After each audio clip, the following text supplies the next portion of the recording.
my name is Jennifer Smith and I am the Leave Specialist in Human Resources Management. Today we're going to go over the leave policy and several different areas of leave.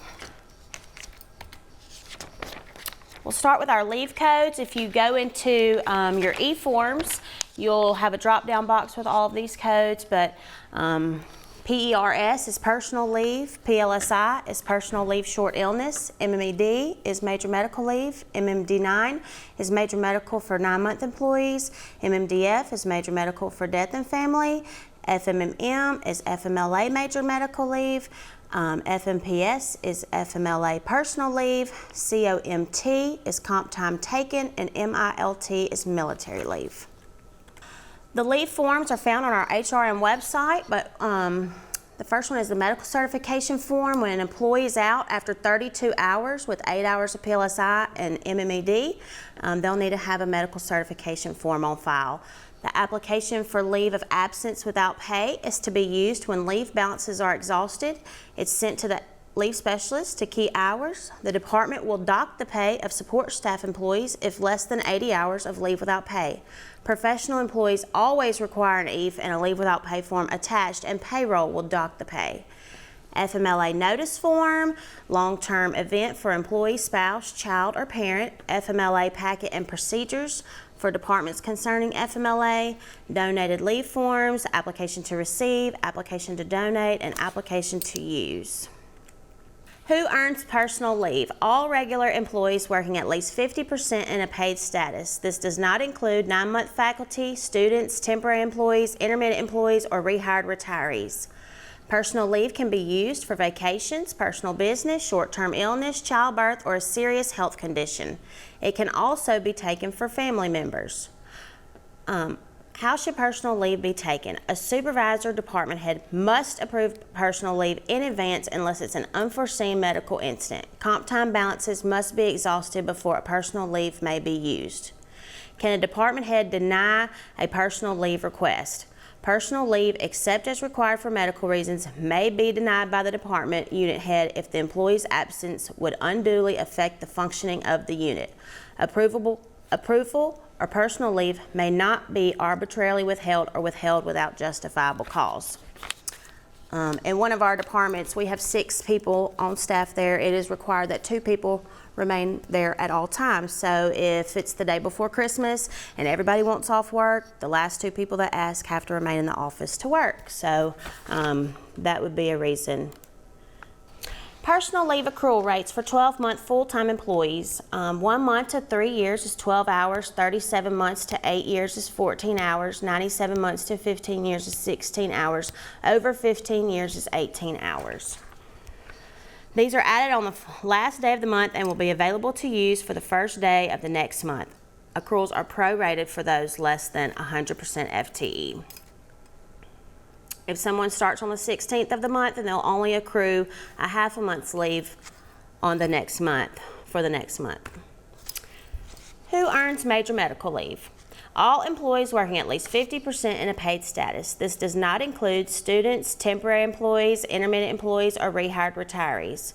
Major medical leave can be used for a serious health condition of the employee or immediate family member, death of immediate family member, and childbirth. The first 8 hours of leave for a 12-month must be taken from personal leave, coded PLSI. Personal leave short illness should be used except for death and family. PLSI is not required in that instance. Who is considered immediate family? We have a pretty broad range here: a spouse, parent, step-parent, sibling, child, stepchild, grandchild, grandparent, son or daughter-in-law, mother or father-in-law, brother or sister-in-law. Child means biological, adopted, or foster child, or a child for whom the employee stands in lieu of parents. When does medical certification need to be requested? After 32 consecutive hours, 8 hours of PLSI and 24 major medical. If out past 32 hours, a med cert is required. Major medical leave for adoption or foster care. An employee may use up to 6 weeks of earned major medical leave for the placement with the employee of a child for adoption or foster care and to care for the newly placed child. Major medical leave used for adoption or foster care must be used within 1 year of placement. The employee must submit an application for leave form indicating major medical leave along with supporting documentation showing official court records of adoption or foster care placement. Major medical leave accrual rates: 1 month to 3 years, 8 hours a month; 37 months to 8 years, 7 hours a month; 97 months to 15 years, 6 hours a month; over 15 years, 5 hours a month. 9-month faculty only accrue major medical leave, and theirs varies a little differently. For 13 1/3 hours per month, 37 months to 8 years, 14 1/5 hours per month, and so on there. Donated leave. The employee has exhausted all leave and has applied to receive donations of leave as established by sections 25.393, 25.395, and 25.391 of Mississippi Code of 1972. The definition for donated leave as a catastrophic injury or illness is defined as a life-threatening injury or illness of an employee or a member of an employee's immediate family, spouse, parent, step-parent, sibling, child, or stepchild, which totally incapacitates the employee from work as verified by a licensed physician and forces the employee to exhaust all leave time earned by that employee, resulting in the loss of compensation from the state for the employee. Conditions that are short-term in nature, the flu, measles, are not considered catastrophic. Chronic illnesses or injuries such as cancer or major surgery which result in intermittent absences from work and which are long-term in nature and require long recuperation periods may be considered catastrophic. In order to receive donated leave, an employee must have been employed for at least 1 year and worked at least 1,250 hours during that year. An employee must have exhausted all earned personal and major medical leave before being eligible to receive any leave donated by another employee. Application to receive should be on file before balances are exhausted. Donated leave will not be applied to prior leave without pay hours. So if your employee has 40 hours of leave left and they're not going to be back at work the next week, then they should go ahead and get these applications on file before the end of that week. We will not go back and retro any leave without pay. The maximum period of time that an employee may use donated leave without returning to work is 90 days, 720 hours, which begins on the first day that the recipient employee uses donated leave. An employee donating leave must maintain 56 hours of personal leave and 50% of major medical leave. Employees cannot donate leave after tendering an official notice of resignation. MSU employees may donate leave to employees in other agencies if the agency has less than 500 employees. All donated leave is run concurrent with FMLA. Any unused donated leave balances will be prorated and returned to those who donated at the end of the event. So if someone is planning on leaving the university, we have a lot of our 9-month faculty that choose to do this. They would need to come talk to you or talk to me and submit that form before there is a termination date and banner. Once we see that, we cannot accept the donated leave from them. Forms needed for donated leave. The application to receive donated leave must be completed by an employee and healthcare provider.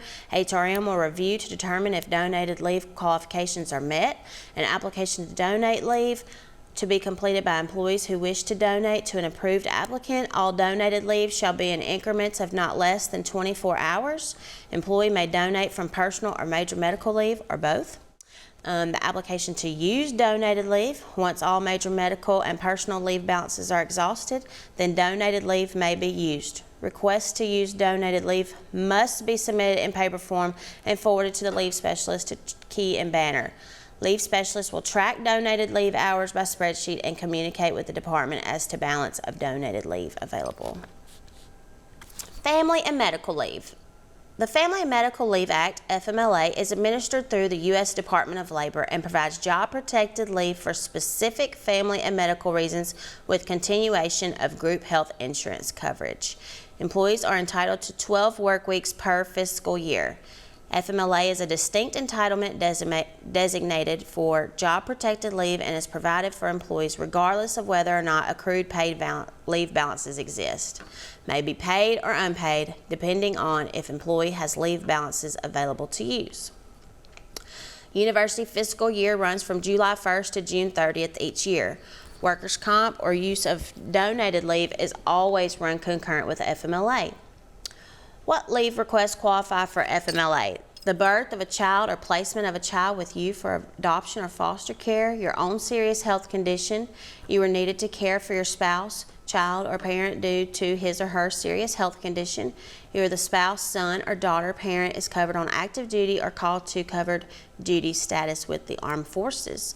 You are the spouse, son, or daughter, parent, next of kin of a covered service member with a serious injury or illness. FMLA is not appropriate for short-term conditions.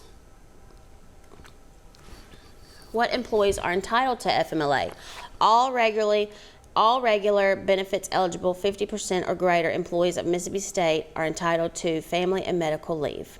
What rights do employees have under FMLA? 12 weeks of unpaid FMLA leave in a 12-month period. Continuation of group health benefits during FMLA leave, restoration to the same or an equivalent job upon return to work, retention of accrued benefits, protection from discrimination as a result of taking FMLA leave. Does FMLA guarantee paid time off? No. If the employee has no leave, FMLA can be used concurrently with leave without pay. When and how do employees receive the FMLA eligibility notification? The department head supervisor must provide the employee with a letter notifying them of their FMLA rights and responsibilities.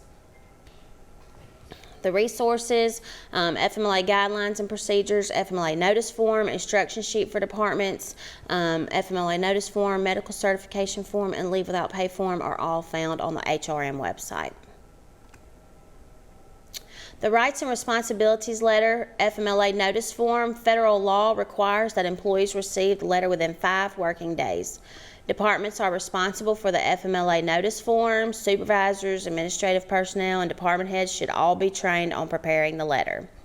An employee does not have to specifically say that they have an FMLA event.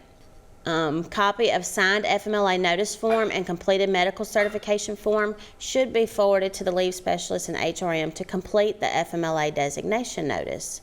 This allows for continuation of use of major medical leave when there are breaks in leave time without having to meet the PLSI requirement from personal leave for each absence. Family and medical leave. Definitions of a serious health condition: inpatient care, continuing treatment by a health care provider, a period of incapacity lasts more than 3 consecutive days, as well as subsequent treatment for that same condition, incapacity due to a pregnancy or for prenatal care, any period of incapacity or treatment for a chronic serious health condition with continues over extended period with periodic visits or occasional episodes of incapacity, a period of incapacity that is permanent or long-term due to a condition for which treatment may be ineffective. Only supervision by a health care provider is required rather than active treatment. Any absences to receive multiple treatments for restorative surgery for conditions that would likely result in a period of incapacity of 3 or more days if not treated. Coding for FMLA leave when paid. FMLA event with leave balances available, paid FMLA. Once the first 8 hours of PLSI have been met, then major medical leave may be used. If there is a break in leave time and an employee returns to work and must be out again, then the employee will not be required to meet 8 hours of PLSI. An employee can bring in an appointment card to go with the MedCert on file and code the absence as MMED. If the employee does not have an appointment card, the leave time can be coded as FMMM. FMMM comes out of major medical leave and does count against the 12 weeks of FMLA entitlement that an employee receives each fiscal year. All FMMM codes are routed to HRM to handle and finalize in e-forms. Examples of use: care of elderly parent, reduced work schedule due to illness or injury, ongoing medical care, including physical therapy, birth of a child, serious illnesses such as cancer. Processing unpaid FMLA leave. For support staff, the department completes the application for leave of absence without pay and forwards to the leave specialist in HRM to key the hours. The department is responsible for the docking of pay if hours are less than 80. Hours above 80 require an EAF. Professional Department completes the EAF and application for leave of absence without pay and forwards to HRM for processing. Payroll will process to doc pay. Unpaid hours are always counted against FMLA entitlement. FMLA for service members. Qualifying event extends 12 work weeks of leave in a 12-month period for employee, spouse, son, daughter, or parent in covered active duty status. 26 work weeks of leave during a 12-month period to care for a service member with a serious injury or illness if the eligible employee is the service member's spouse, son, daughter, parent, or next of kin. Leave without pay and EAFs. Leave without pay forms should be prepared as soon as possible as they affect employee benefits. Leave without pay is not included on the new e-form system, so a paper form should be submitted. All personal and major medical should be exhausted before leave without pay status is approved, except in workers' comp cases, military leave, or the first 8 hours of PLSI. When do you need to prepare an EAF? All exempt professional employees, non-exempt support staff, leave without pay absences over 80 hours per pay period. All workers' compensation cases. When should you do a return to work EAF? Long-term leave without pay, 80 hours or over for support and professional staff. All workers' compensation cases. Always attach leave without pay forms to the back of the EAF. You can find all of those forms on our HRM website. Here we have the leave policy, and there's our HRM website with the policy and practice, holiday pay, comp pay, FMLA, and the medical certification forms. Separation leave payout. An eligible employee separating from employment is paid in a lump sum for the unused portion of earned personal leave time, not to exceed 240 hours unless transferring to another state agency in Mississippi. Unused personal leave in excess of 240 hours will be counted as credible service for an employee participating in the public employees retirement system. Unused personal leave in excess of 240 hours will be forfeited by an employee participating in the optional retirement plan. Upon retirement from regular employment, a faculty member who is employed on a 9-month basis shall be paid for accrued major medical leave not to exceed 240 hours. Unused major medical leave will be counted as credible service for an employee participating in the PERS retirement system. Unused major medical leave will be forfeited by an employee participating in the ORP plan. Transferring leave. Accrued personal and major medical leave is transferable with employees between or among any and all state of Mississippi agencies, junior colleges, and senior colleges. New employees to the university from another state agency or institution in Mississippi may transfer leave credits to the university upon proper certification from the former employing state unit, provided their employment is continuous. Employment is considered continuous in both situations, provided not more than 8 hours of unemployment is involved between the transfer from one unit to the other. When an employee transfers to another state agency or institution, the university will, at the request of the employee, certify the unused personal and major medical leave as of the date of the transfer by letter of transfer. We have to have an email on file with where you're going, who to send it to, fax number, email, all of that information. A state agency has the right to deny the request. At that point, we would pay out and then certify the leave to PERS or void if an ORP participant. Military leave. An employee is eligible to take military leave if the employee of an appropriate officer of the branch of the uniformed service in which the employee will be serving gives advance written or oral notice of the employee's military service to the department. The department can request supporting documents from the employee upon the employee's return from military leave, and the combined length of the employee's previous military absences from the university does not exceed 5 years. Paid leave. The first 15 days of military leave in any calendar year may be with pay if the employee provides a copy of orders to duty verification of military service. An employee may be granted personal leave for the period in excess of 15 days by the department unit head when requested. Unpaid military leave. If an employee does not wish to utilize accrued personal leave or provide a copy of orders to duty verification of military service, the employee must be granted leave without pay until relieved from military duty. overtime and comp time. The department can choose whether to use these or not. Comp time earned should be reflected on the timesheet and keyed into Banner. Only actual hours worked in excess of 40 hours can be transferred to the comp balance. If employee transfers to another department, then prior department must pay out that balance. It cannot be transferred. To maintain comp time in Banner is COME, which is used to enter comp time in Banner. COMT, employee uses to take comp time. COMP, used by the department to pay comp time hours in excess of 240. Some other leave topics: holiday pay. An employee must be present for work or in an approved paid leave status on the last regularly scheduled day of work before the holiday and the first scheduled work day after the holiday to be eligible for holiday pay. Students, intermittent workers, and rehired retirees are not eligible for holiday pay. Administrative leave, jury duty. If duty does not require the entire day, then the employee should return to work. These requests should be verified by the clerk of the court. If the employee does not submit a letter from the clerk of the court, then personal leave should be used for absence. Witness. Employee subpoena as a witness in a court or administrative hearing as verified by the clerk of the court, not involving personal litigation or service as a paid expert witness.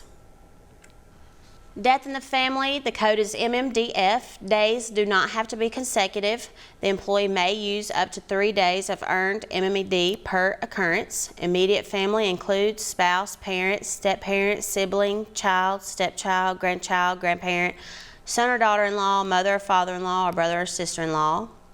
Banking leave is prohibited. Maternity leave would qualify under FMLA. The organ donor leave, an employee may use up to 30 days of organ donation leave in any 12-month period to serve as a bone marrow donor, up to 30 days of organ donation leave in any 1660-201 12-month period to serve as an organ donor, or up to 1 hour to donate blood every 56 days and up to 2 hours to donate blood platelets in accordance with appropriate medical standards established by the American Red Cross or other nationally recognized standards. 9-month faculty. Calculating leave time is arranged through the employee's department, head, director, or manager. Workers' compensation. Our third-party workers' comp provider is AmFed Companies. Their contact information is below.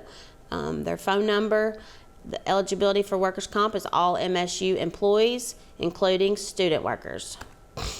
Workers' comp general information provides for payment for injuries and loss of time from work when employees become disabled as a result of a job-related illness or injury. Employer is responsible for reporting within 10 days of occurrence. The employee must notify supervisor or other person designated by employer as soon as possible, but no later than 24 hours after injury, excluding weekends. The injured employee should seek medical treatment if needed. The completion of the first report of injury or illness form is required by a supervisor or designated person by employer. An accident investigation will be conducted for employees who are injured by the university safety officer. The first report of injury or illness form is required to determine eligibility for benefits. The supervisor should complete. It should be completed even if immediate medical service is not required. Instructions for completion are on the back of the form. Under no circumstances should an injured employee complete the form. Completed forms should be sent to HRM no later than 24 hours after the accident. HRM will forward to AmFed for processing. When in doubt, fill it out. Workers' compensation use of leave. As mandated by Senate Bill 2977, effective July 1st, 2008, an employee's total compensation as a combination of paid leave and indemnity payments must not exceed 100% of regular compensation. Human Resources Management is responsible for calculating the maximum compensation an employee is eligible to receive for paid leave and will notify the employee's department concerning adjustments to paid leave balances after receiving confirmation of temporary disability payment from the University Workers' Compensation Administrator. Completion of leave forms, leave of absence, and return to work leaves for all workers' comp cases are required. Leave without pay forms should be attached to the EIFs. HRM leave specialists will work closely with departments who have employees out and receiving workers' comp payments. These forms should be submitted by payroll period after Human Resources has informed the department of the time span the employee has received payments. All workers' comp leave without pay hours are run concurrently with FMLA. This is the process for workers' comp. You have an injury. The first report of injury is completed. You'll receive a call from Alicia Musselwhite, who's our safety officer, a call from AmFed, our third-party workers' comp company. Report all absences and email all bills, excuses upon request to Kelly Hupperick at AmFed. The indemnity email from HRM, the preparing of EIFs and forms, and then that process will start over. We receive an indemnity report each Monday, so I'll be working with the departments on that and getting that information out to you if you have an employee on workers' comp. If you have any questions, please feel free to give me a call at HRM. I'll be glad to help you through this process. Thanks.